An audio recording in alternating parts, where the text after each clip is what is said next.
From our Chicago studios, this is the Muslim News on Muslim Network TV. Assalamu alaikum, I'm Samana, Siddiqui. Our top story tonight.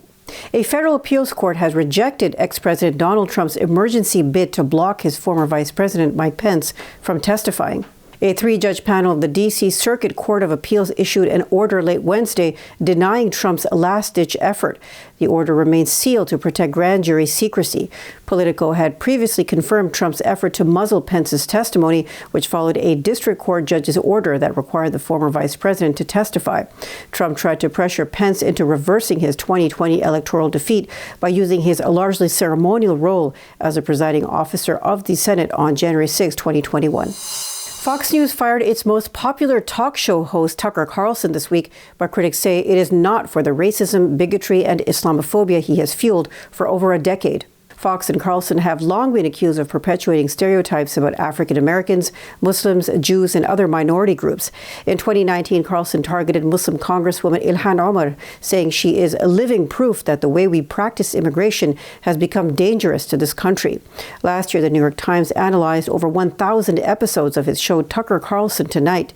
They also interviewed dozens of current and former Fox executives, producers, and journalists. The Times concluded that Carlson's program was the most racist show in the history of cable news. But critics say Fox firing Carlson is not a signal that the network will end its pattern of prejudice. Edward Ahmed Mitchell is Deputy Executive Director of CARE. He said, unless you see a significant change in how Fox talks about racial minorities and religious minorities, it is very difficult to give them credit for letting Tucker Carlson go. A bipartisan group of U.S. lawmakers has introduced legislation to prevent artificial intelligence from launching nuclear weapons without meaningful human control. The Block Nuclear Launch by Autonomous Artificial Intelligence Act was introduced on Wednesday by Senator Ed Markey and Congressman Ted Lieu, Don Bayer, and Ken Buck. The bill says that any decision to launch a nuclear weapon should not be made by AI. If passed, it would codify that policy so that no federal funds could be used to launch a nuclear weapon or select or engage targets for the purpose of launching nukes. Markey said, as we live in an increasingly digital age, we need to ensure that humans hold the power alone to command, control, and launch nuclear weapons, not robots. Chief Justice John Roberts has declined to appear at a Senate Judiciary Committee hearing. In the meantime, all 9 justices on the U.S. Supreme Court have issued a public note on their ethics practices. Entitled A Statement on Ethics Principles and Practices, some say the document seems designed to quell rising calls for ethics reform at the nation's highest court. The debate began after ProPublica revealed that conservative Justice Clarence Thomas failed to disclose luxury trips he accepted from Texas billionaire Harlan Crow. Senators Angus King and Lisa Murkowski have introduced a bipartisan bill to require the Supreme Court to create a new code of conduct for itself. The bill would require the court to implement a code of conduct within 1 year of its enactment into law. It would also need to publish the new code on its website so it is available to the public.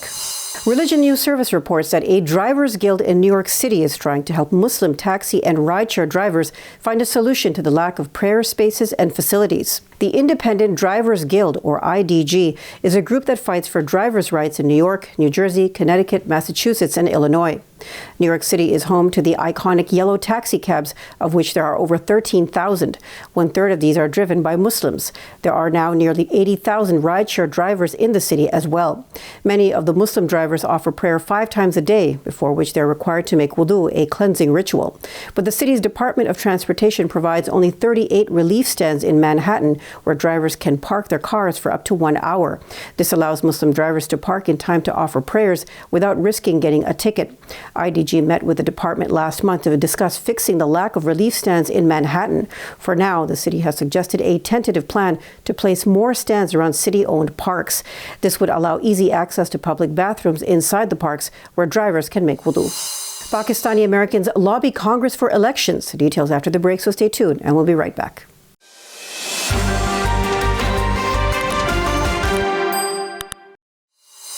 Welcome back. Dozens of Pakistani American physicians are lobbying the U.S. Congress. On Tuesday, they asked members of the House of Representatives to co-sign a bipartisan letter being circulated by Congresswoman Elissa Slotkin and Congressman Brian Fitzpatrick. It calls for a better U.S. policy towards Pakistan, supporting constitutionally guaranteed elections and respect for the human rights of journalists and political activists. The Supreme Court of Pakistan has ordered elections in the country. However, the current government is refusing to abide by the decision.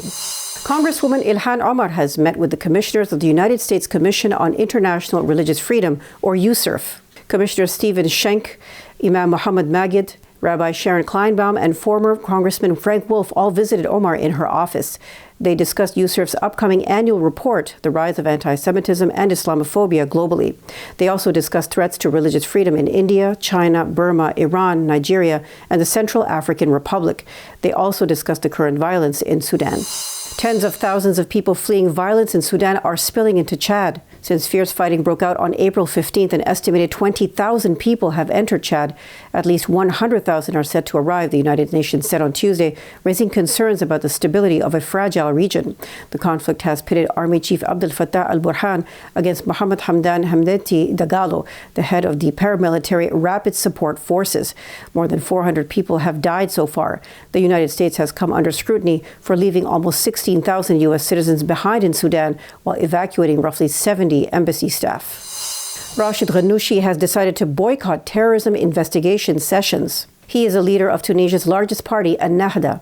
His daughter said he was taken from prison to a National Security Forces base in El Awina on Monday. Sumaya Ghannouchi tweeted on Tuesday that the government's anti-terrorism unit was investigating her father. She said because of the orchestrated political trials and endless interrogations meant to exhaust him physically and mentally, her father was boycotting future interrogation sessions. She also noted that Ghannouchi had already attended over 120 hours of interrogations on what she called fake charges. Ghannouchi, the former Speaker of Tunisia's parliament, was arrested last week. He is a fierce critic of current President Kais Saied's consolidation of power. The Tunisian government issued a travel ban against him last year. As well, his Tunisian bank accounts and those of several relatives and members of his party were also frozen. Last week, U.S. State Department Deputy Spokesman Vedant Patel condemned Ghannouchi's arrest. The World Health Organization has issued an alert regarding contaminated cough syrup made by an Indian company. It was identified in the Marshall Islands and Micronesia. Samples of the syrup were analyzed by the Therapeutic Goods Administration of Australia. The analysis found that the product contained unacceptable amounts of diethylene glycol and ethylene glycol as contaminants, the WHO said in a statement. Diethylene glycol and ethylene glycol are toxic to humans when consumed and can prove fatal.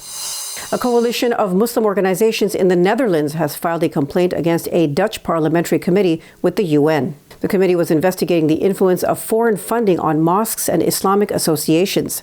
The Netherlands-based The Ummah Project is spearheading the effort. On Monday, it filed an 82-page complaint with the UN Human Rights Committee. The group accused the Dutch parliamentary committee of waging a witch hunt against the Muslim community.